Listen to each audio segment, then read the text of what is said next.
मतदार यादीतला घोळ दूर करा, मगच निवडणुका घ्या. निवडणुकीबाबत ठाकरे बंधूंचा आयोगाला अल्टिमेटम.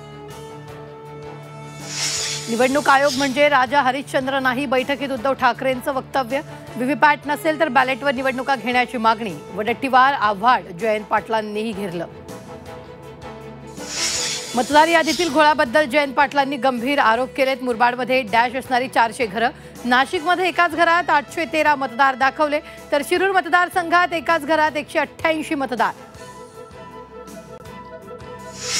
पुणे कंटोन्मेंट मतदारसंघात बोगस नोंदींचा जयंत पाटलांचा आरोप. झी 24 तास कडून रियालिटी चेक.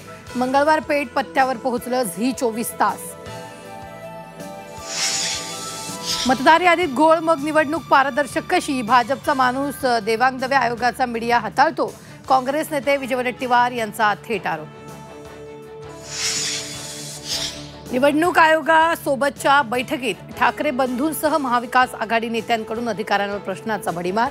शिष्टमंडळाच्या प्रश्नांपुढे अधिकारी निरुत्तर.